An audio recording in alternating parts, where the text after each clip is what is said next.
Thank you all for joining us today. We will now get started, and I will turn it over to ASH's Chief Operating Officer, Liz Ferguson. Thank you, Megan. Good morning, good afternoon, and good evening to all of you. Thank you so much for joining us today. As we get started, I'd like to say that ASH prides itself on serving as a convener and a coalition builder. And as we enter our 58th year, we're hosting this webinar to share with you our priorities for 2025 and hope to explore ways that we can all work together and collaborate on these priorities, which many of you share. Today, we'll hear from Chris Bostic on tobacco endgame initiatives, Kelsey Romeo-Stuppy on our human rights programs and other legal initiatives, and then from ASH's Executive Director, Laurent Huber, on ASH's United Nations Treaty Priorities for 2025. Each of our presenters will share key priorities, dates and events, and most importantly, opportunities for each of you to engage at the local, national, and global levels to amplify our fight to end the tobacco epidemic. And while the presentations today will be just that, we encourage you to share your questions and thoughts in the Q&A box just at the bottom of your screen during the program today. And we'll aim to get to those questions at the end of our program.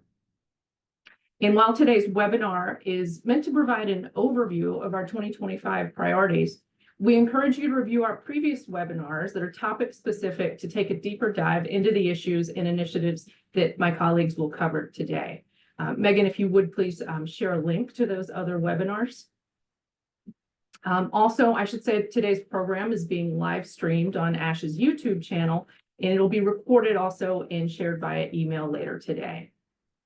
And without further delay, I'd like to move to our first presentation from my colleague, Chris Bostic, Policy Director here at ASH, who will share with us priorities on tobacco endgame in 2025. Chris, the floor is yours. Great. Thank you, Liz. Welcome, everyone. I'm so glad you're here. It's going to be a very exciting year after what was already a very exciting year. Let me start. We're looking forward on this webinar, but let me just take a brief glance backwards because 2024 was a pivotal year in the endgame movement. In 2024, the number of jurisdictions in the world with endgame laws in place more than tripled. And you'll see in a minute where most of that happened. But that is a huge spurt in momentum that we've been looking for. We had one major setback when the new government in New Zealand rescinded their world-beating set of endgame laws last February. But I think overall it was still a positive year because the ideas that New Zealand came up with spread, and we'll talk about that a bit more. And finally, last year, we held our first National Tobacco Endgame Summit back in April, and it brought together researchers, advocates, and government officials from around the world and around the country, from priority populations, from rural, from urban, from north, south, and Midwest. And I was very pleased with the outcome of that summit. And looking back, I think if we had held this when we first started Project Sunset in 2018, we would not have had the interest that we had this past year. So that was great to see. Before I go on, I want to mention that we do have an online course for Endgame that anyone can take for free. And I think yes, Megan or somebody just put it into the chat. So please feel free to do that. We also hold quarterly open house discussions for folks that are taking that course. All right, let me get to what's going on domestically first. The yellow pins are ones that we've already had passed. That 12 that points to Massachusetts, as of 2 days ago, changed again. It's now 13. We had 3 towns pass nicotine-free generation laws in 72 hours in December. And according to the advocates on the ground there, they cannot keep up. There are so many towns that are interested in pushing forward on this. So that is a great bit of momentum, and hopefully it will spread to some other states. We also have had, over the past couple of years, 3 state-level endgame laws proposed. That's in Hawaii, California, and Nevada. You can look again for Nevada to reintroduce it this year. They only meet every 2 years.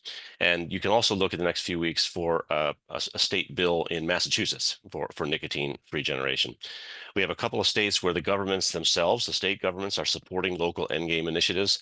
And then we have a bunch of state campaigns that range from very nascent to very organized. And we're hoping to get that spread as well. Can we go to the next slide?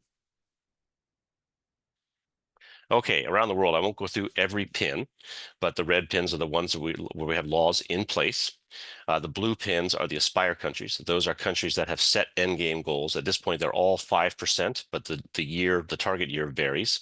And if you're on this call and you know your country has an endgame target and you don't have a blue pin, please let me know because I do discover new ones quite frequently. And then we have a lot of movement on tobacco-free generation or birth date-based sales phase-outs around the world. There are a couple of provinces in Canada that are looking at it. We have St. Paul, Minnesota looking at it. And of course, we have the momentum in Massachusetts. There's also been some movement in mainland Europe. And that big yellow pin sticking into the United Kingdom is because they have already introduced a tobacco-free generation bill. Last week, they had the House of Commons committee had its evidentiary hearing. There was no opposition. Both parties are in favor of it, so we expect that to pass. And then the other big pin is in South Australia, and that's nicotine-free generation, and that has already passed their upper parliament. So we're looking for the lower parliament to take it up, hopefully in the next few weeks. And I think looking forward to 2025, before I go on to the next slide, we had that huge momentum in 2024 with a number of jurisdictions. But if we look at the number of people covered by endgame laws, and we used to do this for clean indoor air, and we still have to do that because there's so many places that don't have it. The number of people that are covered by endgame laws is going to go up more than 100-fold, I believe, this year, because Great Britain has 66 million people in it, and right now we've got about 600,000 worldwide that are covered. So that'll be a quantum leap forward on that. Next slide, please. Coming up in 2025, the UK is very exciting. I think you can look for that to finish in the House of Commons in the next couple of months, and then it's up to the House of Lords, and then the King signs it, but he really doesn't veto things.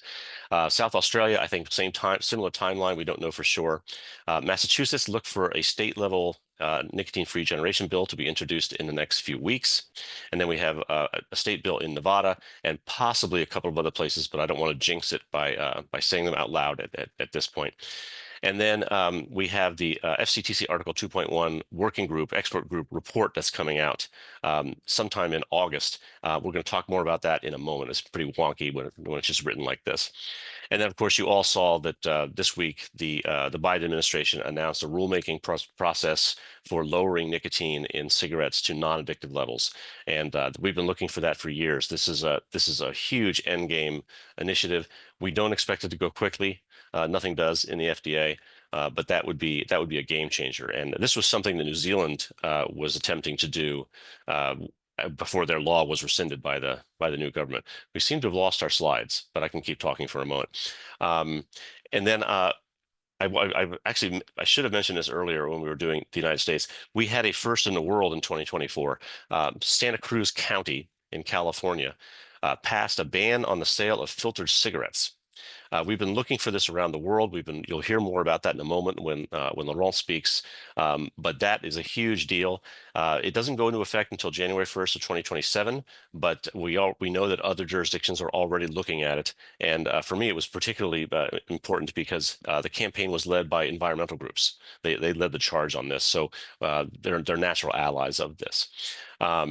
And I think you can look for a spread of those. Other countries and states have been looking at it, especially the Netherlands and Belgium. But I think you can look for several more jurisdictions to do that in the coming year. And I think that is it for me. Thanks, Liz.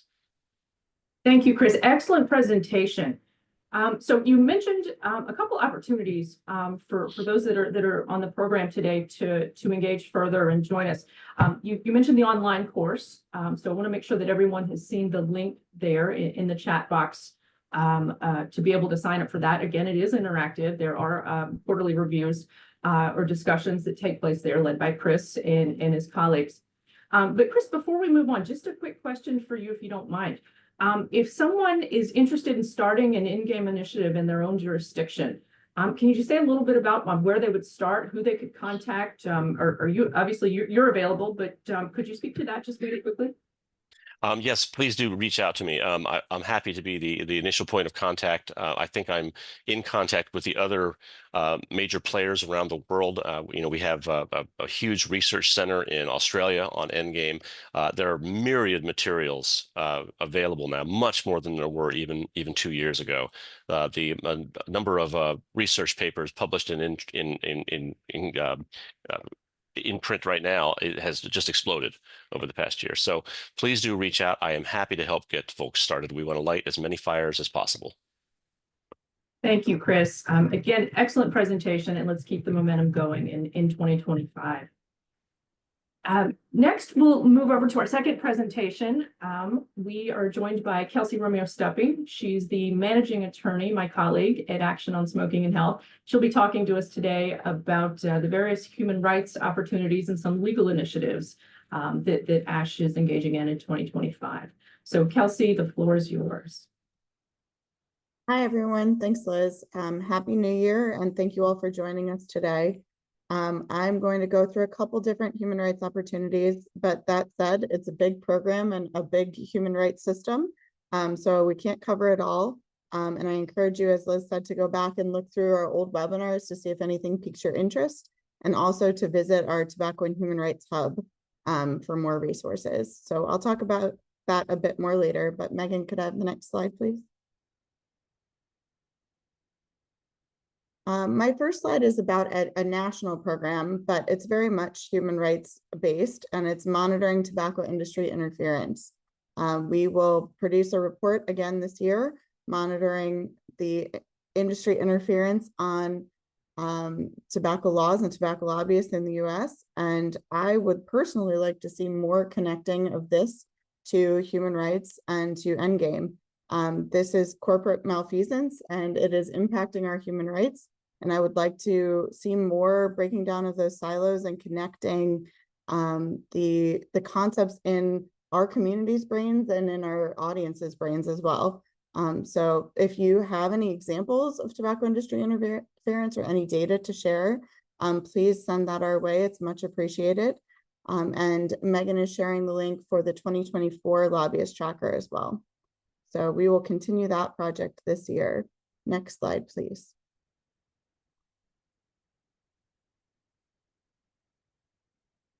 A big part of our project every year is human rights reporting to various human rights mechanisms. I'm trying very hard to be aware of acronyms, and I will try to say them. Please feel free to put it in the Q&A if I miss one. But our focus is on the Convention on the Elimination of Discrimination Against Women, CEDAW, the Convention on the Rights of the Child, which is also called CRC, the International Covenant on Economic, Social, and Cultural Rights, ICESCR, and the Universal Periodic Review, or UPR. We have compiled all of the upcoming reporting dates and deadlines for these 4 treaties and put them on the link on this slide that Megan just shared in the chat. I think it's notable that several countries have more than one report coming up this year, including several countries that I know very well that we have allies, probably some on this call: Mexico, Australia, Austria, and many, many more have at least 2 reports coming up in 2025 or early 2026. It's really important that we continue to show our presence in the international human rights mechanisms. I would particularly highlight that for CEDAW, the Committee on the Elimination of Discrimination Against Women. We this year did a CEDAW blast where we submitted multiple reports to the same session. And during that session, we also had a briefing with the committee. One of the things we asked them to do was to please take under advisement tobacco control as an issue that's within their jurisdiction. And we want to continue to put that information in front of them. So it's really, really important that we seize this momentum and keep moving forward. We're lucky to have a report already to go from the Netherlands. Due to a delay by the UN, the Netherlands report was already ready to be submitted and it's good to go. But it's important to continue our presence in all of these committees. I know Carolyn Dressler's on the call. She participated in some research a few years ago about the importance of submitting these reports. Without them, it's very unlikely that tobacco will be brought up, but with them, it becomes significantly more likely. I believe it's 4 times more likely that the committee will address tobacco in their conclusions. So I would be thrilled to talk with anyone who's interested in participating in these. CEDAW, the Convention on the Rights of the Child, and the International Covenant on Economic, Social, and Cultural Rights are each their own process. So they have a little bit of a different rules and regulations for each one. I know it can be a little bit complicated, but I'm happy to help navigate that. The Universal Periodic Review, every country is obligated to do that. So that one is, even if your country doesn't usually sign international human rights treaties, I'm looking at the US, they still are subject to Universal Periodic Review.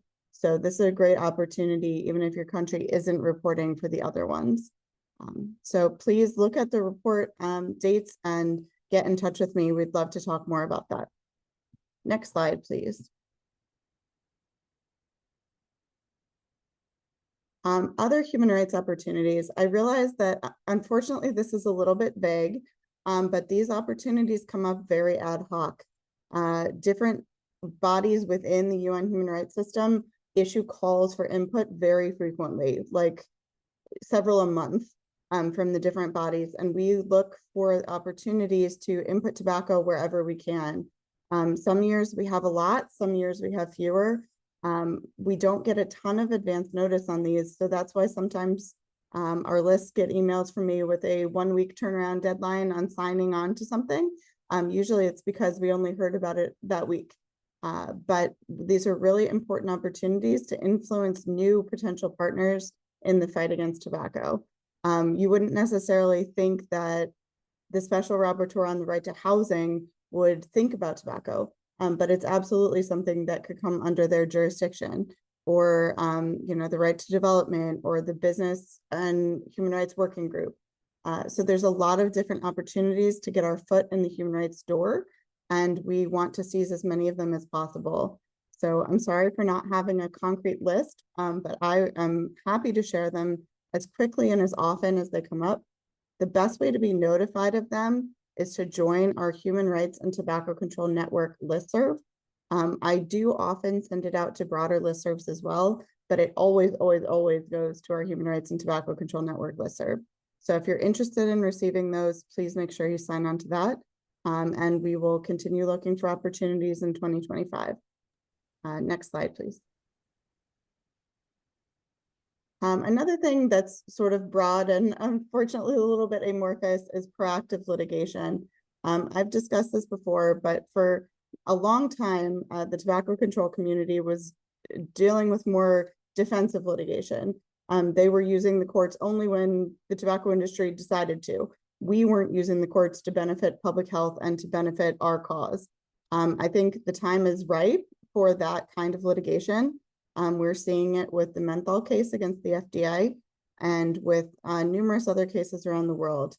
We hope to see more proactive litigation using human rights arguments in countries around the world, and we're here to help facilitate that in your country or in your state, anywhere, really. I think that human rights-based arguments for litigation can be used in all different kinds of manners and mechanisms.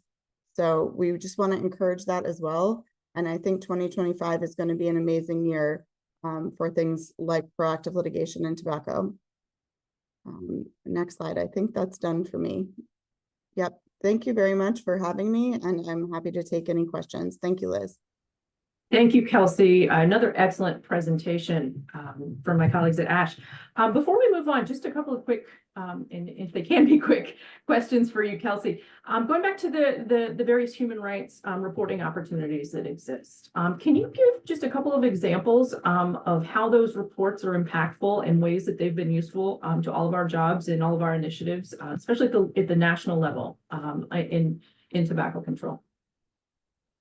So we're really talking about like a bottom up and a top down approach here. The committees report back to the governments who have an obligation under the human rights treaties. So it's just another way of calling a national government out for their lack of tobacco control, or even for their positive tobacco control. We can use that as an example for national and local advocacy. So I think it's very impactful to be able to go to, a local city council member and say, look, this international human rights organization thinks that you're violating human rights by not banning flavors. So it's just another tool in an advocate's pocket, and hopefully will influence the government at the national level as well to implement national tobacco control. But even if that doesn't happen, it still has a trickle-down effect and can be impactful at the local and state level in the US. Thank you. Just one more question. Sometimes this can be, a sort of intimidating process if someone isn't familiar with working at this level. What advice do you have or suggestions for someone that might want to get started who sees an opportunity to work on one of these reports? What would they do? So I think the first step is to contact us. We were happy to hold your hand through it. It does sound a little confusing and a little overwhelming, but we are in the process and we are very familiar with it. The actual writing tends to be very simple. The reports themselves can be very short and sweet. Some of them are longer. We've submitted longer ones as well. But usually the report is something that many advocates almost know off the top of their heads. It's just highlighting it for the committee. So please feel free. No question is silly. Be happy to answer anything that you have to ask. And please reach out to us as a great first step. I will note that some of these committees require you to have ECOSOC status to participate or to engage, and ASH has that, which is why we're willing, one of the reasons why we're happy to help partners, because we can get more people in the door that way. So I think your first stop should be us, and then we're happy to talk about it further. Thanks, Kelsey. Just a quick clarification. Can you just remind us what ECOSOC status means for those that may not be familiar? It's status with the UN. It's just civil society groups that have status to participate in UN mechanisms. Thank you. Thank you so much again, Kelsey, for the presentation. Certainly appreciate it. Next, we'll move on to our next presenter, a gentleman that by no means needs an introduction, but just in case anyone is new and joining us for the first time today, we have our Executive Director, Laurent Huber, who'll be talking to us about the environmental impacts of tobacco, but also going over ASH's 2025 priorities with various UN treaty processes. So Laurent, over to you. The floor is yours. Thank you, Liz, and thank you also for the other two colleagues who presented earlier. Great presentations. And one of the key obstacles to making progress in tobacco control in general or in endgame policies, in addition to tobacco industry interference, tends to be at country level the lack of whole of government engagement. So very often what you have is a lack of synergy, and you have one part of the government acting in one way and another ministry in the other one. Fortunately, there will be a number of opportunities this year to address that at the UN international level. And there's a World Conference on Tobacco that will be taking place in June. You heard about the Conference of the Parties of the FCTC in November of next year. There's the World Health Assembly in May. There's UN high-level meeting of NCDs in September. There's a conference on development, funding for development, where tobacco plays a role, that takes place in Sevilla in Spain in June, July. There's a number of those events. But I will not talk about those. I will actually focus on the ones that relate to the right to a healthy environment. Kelsey spoke earlier about how tobacco has an impact to numerous rights that have been recognized at the highest level of international law and codified through human rights treaties. And one of those rights that has been recently recognized is the right to a healthy environment. And the tobacco industry has a significant impact on the environment, but it's an impact that unfortunately, or the awareness about it is not quite as known as the health impacts. But it's quite a lot through the entire life cycle of tobacco products, whether it's cultivation, the manufacturing, the packaging, the transportation, distribution, consumption, disposal, and then the pollution of all the filters. Just deforestation, for example, and this was out of a report that the WHO put together 20 years ago when the topic of the environmental impact of tobacco was front and center, and also that entered into a relationship with the UN Environmental Program. And in their report, they pointed out that deforestation, for example, by tobacco industry, is 50 million trees chopped every year to cure tobacco. 6 million trees are used annually, and that contributes to about 5% of global deforestation, particularly in low-income countries. So really significant impact on deforestation. Land use, 200,000 hectares of land cleared annually for tobacco, 4 million hectares of arable land affected, particularly in food insecure countries. It takes a lot of water also, 22 billion tons of water to produce cigarettes. I believe it's something like 3.7 liters of water for one cigarette.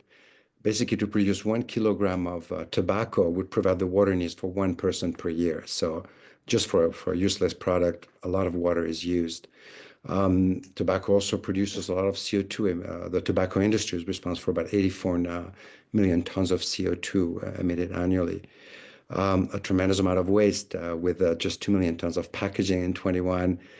And the cigarette filters are classified by a number of agencies as toxic, as hazardous waste.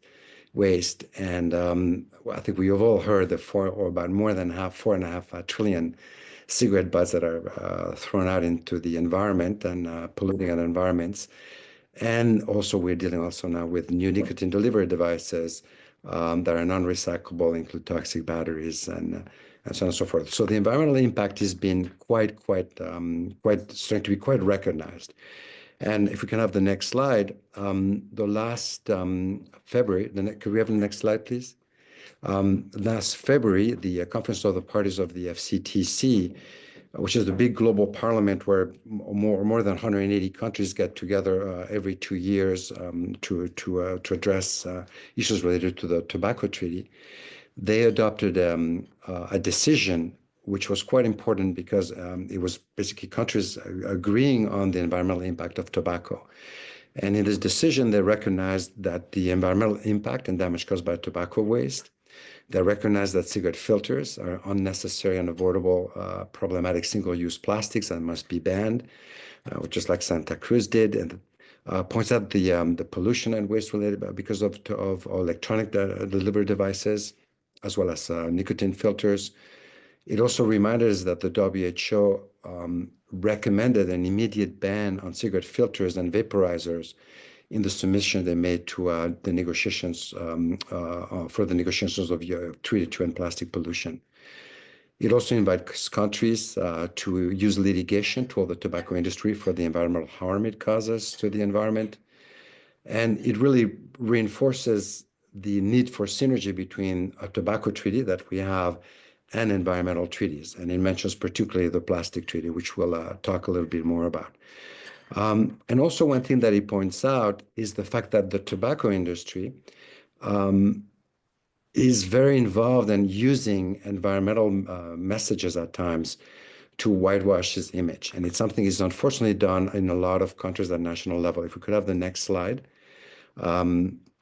In Spain, for example,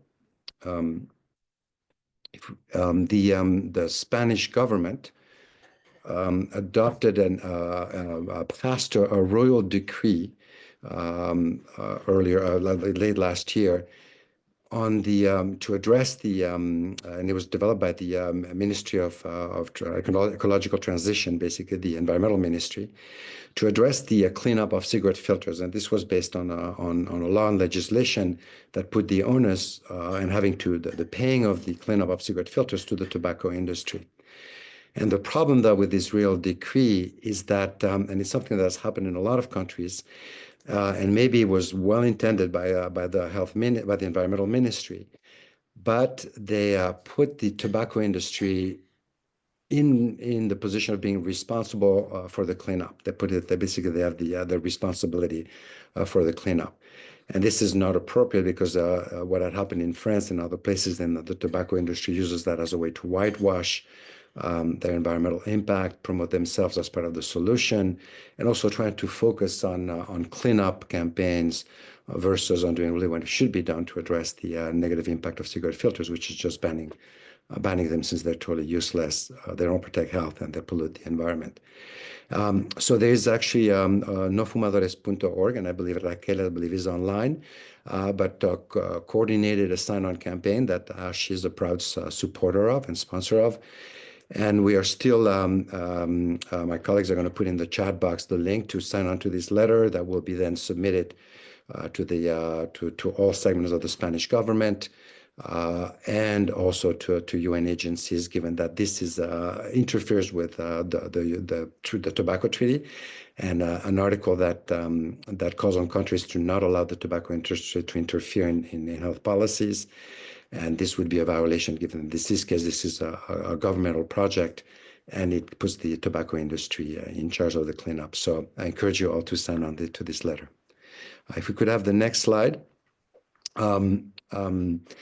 I mentioned our involvement and engagement in the plastic treaty, and which was also recognized in the COP decision on the environmental impact on tobacco. And this plastic treaty provides given that cigarette filters are made out of cellulose acetate, which is a form of plastic, which doesn't biodegrade well. It's a unique opportunity to make sure that those cigarette filters are included in any list of single-use tobacco plastics that will be banned or eliminated through those treaty negotiations and through this treaty. So it provides a unique opportunity to address the problem of the cigarette filters, and also is a way to create new alliances and partnerships with environmental groups. At this stage, there were 5 rounds of negotiations. There will be another one that will be the exact time and place will be determined on the 21st of this month, when the Bureau of the governing body, basically of this treaty, the treaty negotiations will decide for the dates and place of this next treaty round of treaty negotiations. But for now, one of our key asks is to ensure that that treaty aligns with treaties like the WHO Framework Convention on Tobacco Control and health treaties. If there is parts of the treaty that recognize the synergy and the need to synergize with other treaties, we want to make sure that the FCT is included in there. We want to make sure that cigarette filters are in the list of products that will be subject to elimination through this process. And also one of the key, as we know well in the area of tobacco control, where the industry responsible for the harm, but also the industry that has a strong vested financial interest in the product, is the main obstacle to success and implementation of our tobacco treaty. And in order for this treaty to be, the plastic treaty to be worth the paper it's going to be written on, we need to ensure that conflict of interest measures are adequately addressed in this plastic treaty, something that is not totally there, quite there yet at this stage. And what we would like to see happen is to ensure that priority is given to the environment and human rights over vested financial interest. And the High Commissioner for Human Rights in the first round of negotiations presented a document on key human rights considerations for the negotiations of the international legally binding instrument on plastic pollution. And in this document, they mentioned the Framework Convention on Tobacco Control, given that is one of the only UN treaties that has strong conflict of interest mechanisms in it to address the tobacco industry interference in policymaking with the health policy, as suggested as a good example to follow in the plastic treaty. So this is an area of work that we will, as ASH, continue pushing for in the treaty. So this is on the plastic treaty, but if we can go to the next slide, but it's all interlinked, because also last year in July, the Human Rights Council adopted a resolution to monitor the impact of plastic on human rights and present a report back to the Human Rights Council, which will be reported back probably in 2026. And given the impact of cigarettes and cigarette and tobacco-related single-use plastics on this process, it's another opportunity for us also to engage. So one other area, it's in addition to working as in those various instruments that we mentioned, the FCTC COP ones, the plastic treaty, there's all those processes that Kelsey mentioned to the human rights councils, but they're all interlinked. And we have to make sure that all of those are connected and work in synergy. And all of those mention cigarette filters as a poster child of the single-use plastic that must be banned. Next slide. But we need to go beyond just the plastic problem associated with cigarette filters, but also the fact that cigarette filters are highly toxic. And I believe we have on the call Tom Novotny, who's an expert on this issue. But given that those filters are so toxic, one of the things we need to do also is engage in other UN environmental treaties that address the toxic products and substances. And the Basel, Rotterdam, and Stockholm conventions, for example, do that. They address waste, they address hazardous waste and chemicals. And those negotiations will take place in 28th April to May 9th of this year. And as ASH, we cannot participate and engage in all of those, but this is one that would be important for those of you who are able to monitor and follow up. Same for the next slide. We all recognize that the cigarette filters are highly littered in beaches and ocean platforms. And this in June, there's a UN Ocean Conference that will take place in France, in Nice, from June 9 to the 13th. And that's, again, we tend to shine by our absence. And I think it'd be critical that we are represented there as a tobacco control community to highlight the environmental impact associated with cigarette filters and the simple solutions, basically, such as banning cigarette filters. The next slide. Similarly, with deforestation, we said earlier that 5% of global deforestation is attributed to tobacco products, and that's quite significant and has a huge impact also on climate change, desertification, and so on and so forth. So there are 2 sessions related to the UN Forum on Forest in New York, and on May 5th to 9th, and then the UN Convention to Combat Desertification will have its COP17, its governing body and set of negotiations in 2026. And again, I think it'd be critical for the tobacco control community to be present and highlight the impact of tobacco products on deforestation. Then the next one is the UN Framework Convention on Climate Change that will be in Belém, in Brazil, end of year 10 to 21st November 25th. So that's close to around the time of that COP also, the Framework Convention on Climate Change, the Framework Convention on Tobacco Control COP. But there also, it'd be good to ensure that platform is aware about the environmental impacts associated with tobacco. So the next slide is what do we want out of those processes with COP11, and we might talk a little bit more about this in a few minutes, but we want to make sure that cigarette filters are adequately addressed as a toxic product, and we want to see a stronger engagement in health and engagement in environmental policy making. And with environmental treaties, basically we want to use that as a platform to promote the concept of banning cigarette filters, but also promote the synergy between various treaties that can work in complementarity and help us address health objectives as well as human rights and development objectives, such as tobacco control objectives. And what can you do in order to engage in those environmental processes? So if we can have the next slide. You can integrate tobacco and environment in your program of work and use it for communications and also for monitoring what's happening at country level. Just for example, to include, this is for example, as an example, what nofumadores.org did in Spain. They just monitored carefully.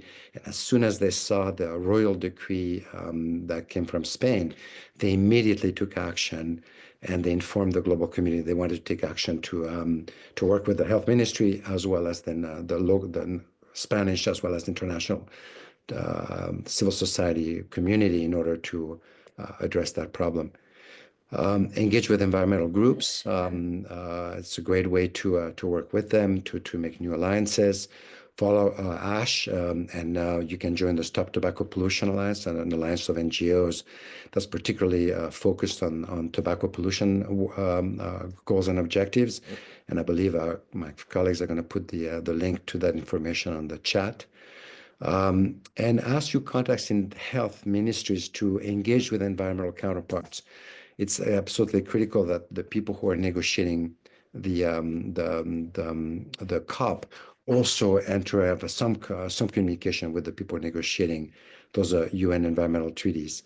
And the people who are in those treaties, whether it's the plastic treaty or the deforestation treaty, are often the same people from governments. So that's why it's so critical that I engage in those processes. So I'll stop it at this, so there will be ample time for questions.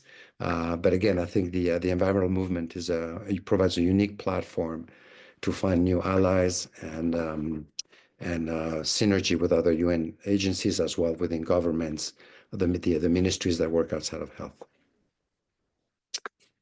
Liz, the floor is back to you. Thank you, Laurent. Excellent presentation, and many different opportunities that you've gone over for participants on the call to learn more about, potentially engage in. And I won't ask you to go through all of them and summarize them all again, but are there, in terms of ways that people can engage, you mentioned that it would be, always presence is very important. So if anyone is on the calls planning to attend any of those various sessions that Laurent mentioned, certainly do reach out, do get in touch. Let's have a conversation, let's collaborate and work together, especially if you'll be attending on the ground, because we certainly just can't be everywhere, certainly not everywhere all at once. Laurent, just wanted to ask very quickly though, in terms of tools that we can offer to those on the call for many, the environmental impact of tobacco may be new.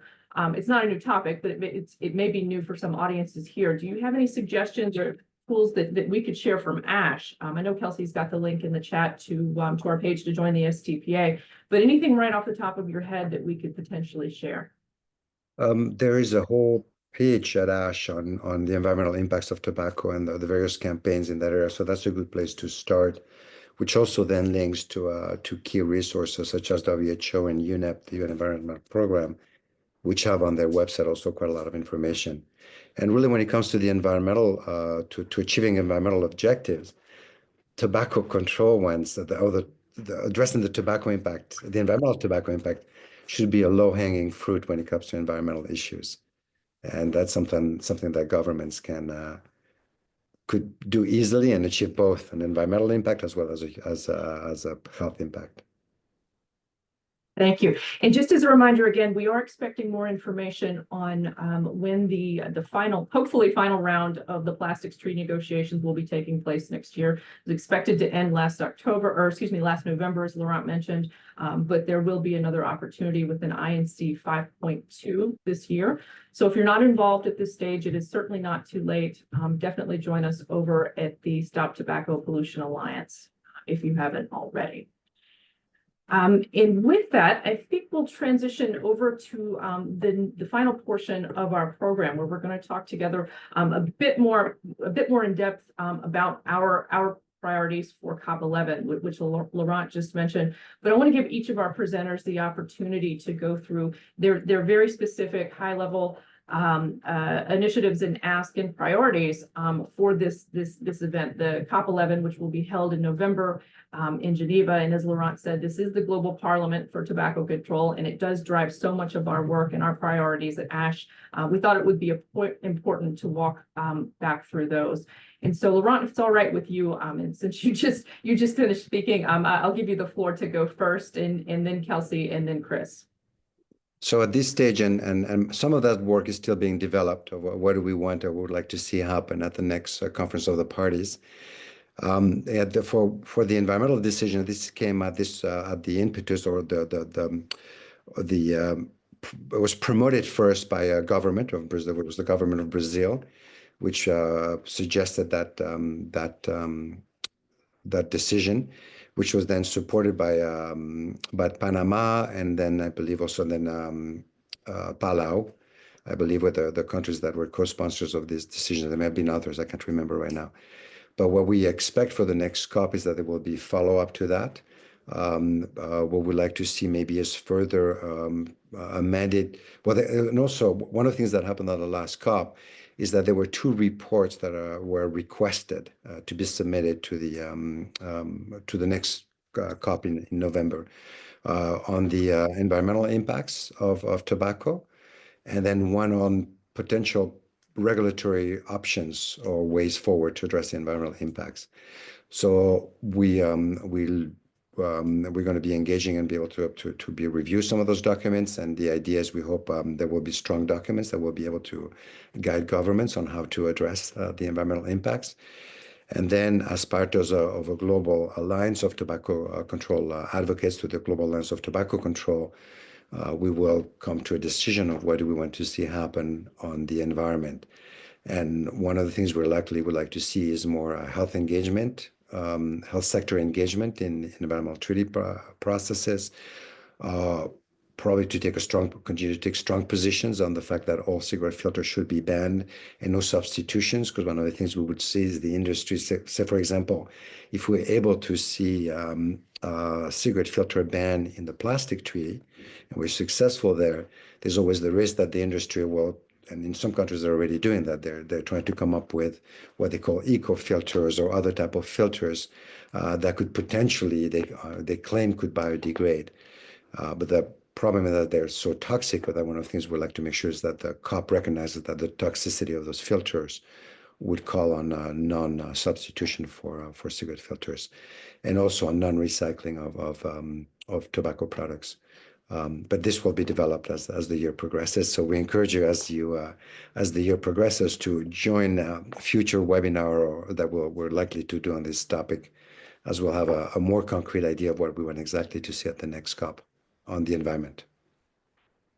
Well, thank you, Laurent. I'll pass the mic over to my colleague, Kelsey. And Kelsey, if you could tie together various aspects from your presentation that relate to human rights and then, of course, liability. And if you could just say a bit more about how all those treaty reports that you mentioned, how they are supportive of the COP, but also why they're important separately. Sure. So at COP10, we achieved a decision on human rights and on Article 19 on liability. I'm sure many of you know the human rights decision was a long fight to get that. So now that we have gotten a human rights decision, which confirms the FCTC as a human rights treaty, part of that decision encourages parties to consider including FCTC when engaging with other UN human rights mechanisms. So that's our treaty body reporting. We're using the FCTC to encourage parties to include tobacco when reporting other places. So I think those are essentially linked. You can't separate them. The other part of the decision is encouraging the FCTC Secretariat to be involved in UN human rights mechanisms. And we continue to work with them to ensure that they can be present in as many of these things as possible.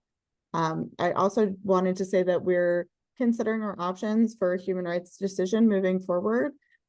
It may be best for us as a group, as the working group on human rights, to try to interweave human rights into all the other decisions instead of trying to get a standalone decision on human rights. I already mentioned in my presentation earlier, and I truly believe that it shouldn't be siloed. It's interwoven in all of our work. So I'd like to see that in human rights in the COP moving forward. For liability, there's an expert group that was reestablished at COP10. I believe the call is still open, but they right now are collecting civil and criminal action against the tobacco industry around the world to create sort of a collection of best practices in litigation against big tobacco. This is going to be really influential body of precedent for all countries moving forward. So if you haven't submitted to that and you would like the opportunity to, I believe it's still open. They still have a call for input, and I'm sure they would appreciate as much information as you have. Thank you, Kelsey. And just very quickly, if you could explain just why these decisions are so important at the COP. So this is the country parties of the COP are recognizing that these issues fall within their purview when they're making a decision. So it's just extending the FCTC with the decision. And something like human rights, we've always assumed that the FCTC was human rights, and there was lots of evidence to illustrate that. But having a formal decision that says the FCTC is a human rights document has been very important to our work. Excellent, thank you. And just for those, you've received links to the various pages on ASH's website on these particular topics, and I do believe that each of these decisions are at least linked or perhaps even embedded on those pages if anyone's looking for specific text on the issue. Chris, I'll end with you talking about decision on Article 2.1, which is, we know, tobacco endgame. And can you say a bit more about our priorities at the COP there? Sure. Article 2.1, I need to explain what that is first. It's an article that calls on parties to the treaty to go beyond the specific obligations in the treaty. It was put there to make sure that the FCTC was a floor and not a ceiling. It was never discussed since the initial negotiations until COP10 last year, when Canada asked for it to be put on the agenda. And the decision that they came to was to establish an expert group to go out and do an analysis of all the research around, well, forward-looking measures I call endgame, and to report back to COP11. Fortunately, two of the people on that expert group also serve on ASH's Project Sunset Steering Committee. So we have some very strong advocates for good endgame laws in that group. They will be finished by May, and I think it will be published in August, but we're not sure of that, of exactly when it will be published. And depending on what's in there, we will have to make some decisions on strategy for what comes next at COP and the FCTC. And as Kelsey said, what this does is it gives parties permission in some ways to do this. They have something to back them up when they go to their governments and say, we need to do something more on tobacco, and the treaty agrees with us. So this is a hugely important process, and we're very thrilled that this is finally being discussed at the COP level. And I'll stop there because I know we only have 8 minutes left. Thank you, Chris. Excellent summary. So definitely, Laurent mentions, definitely stay tuned in to our email listservs. We will have many other webinars on each of these specific topics. And then in the months and weeks closer to the COP, we'll certainly have COP specific programming. So be sure to be on the lookout for those. We do have just a few minutes left, and we have some questions that we'd like to get to. Chris, I'll start with you. The first three questions seem to be directed towards endgame, so I'll ask you to answer those. But I will say to our participants, if you'd like to follow up with him with further questions, certainly reach out to him. His contact information will be available shortly after. So with that, starting the questions, it would be helpful if you gave the details of the endgame strategy for those that may not be acquainted. Yeah, this is an excellent question, and I should have explained it in the beginning. Endgame as a term is slightly slippery, and there is I think a healthy debate going on right now around the world of what endgame means. If we return to the chess analogy, though, endgame doesn't mean checkmate. Endgame means the series of moves once you gain the advantage to win a game, and that the advantage we have gained is all the work we've done over the years through the FCTC and others to get us to the point where we can think about endgame. For me, and this is just me personally, I think for ASH, an endgame measure is a measure that will lead to an end to the sale of commercial tobacco products. It need not be only one policy. It can be a series of policies. It can be a bundle of policies like New Zealand tried to do. But to answer the second question, it is not just tobacco-free generation or a birth date-based phase out. What we have in place right now, Massachusetts is doing nicotine-free generation. So anyone born after a certain date can never be sold nicotine products. We have 2 cities in California that have banned sales outright. And that's an option for a lot of places. If you have a very low prevalence rate, why wait? You get rid of it now. And then we have 2 towns in Minnesota and 1 in New York that are phasing out tobacco retail licenses. So they will never give out a new license, and they will never transfer an existing license. So as shop owners move or retire or pass on, those licenses will disappear forever. And eventually there will be no more sales in there. There are a lot of other examples of endgame policies, very creative things that have been proposed around the world. But the common thread is getting this stuff off the market because it shouldn't be on the market. Thanks, Chris. Just to paraphrase the next question on incremental steps, you mentioned a few already. I'm just going to read the other part of it. In terms of endgame, one is the goal of passing tobacco retail licenses that will cease to be reissued in a number of years, 5 or 10. Some have restricted the sale of e-cigarettes, set minimum prices, et cetera. Can you just say more about those other initiatives that may be endgame related? Well, I do consider those endgame moves, even though they might not themselves lead to the end of tobacco sales. I will highlight that endgame is virtually impossible if you don't have tobacco retail licenses, and not everyone does. So that has to be step one if you want to do endgame in your jurisdiction. We got to get those tobacco retail licenses. And if I can, while I've got the floor, endgame is about the supply and not the demand, and we cannot criminalize purchase, use, or possession. And we got to get rid of those pup laws, as we call them, where they exist, and they do exist in a lot of places. The people that are addicted to nicotine are the victims of the tobacco epidemic, not the perpetrators. Great, thank you, Chris. Kelsey, this question is for you. Can you give a specific example illustrating the impact of getting tobacco into human rights treaty reports?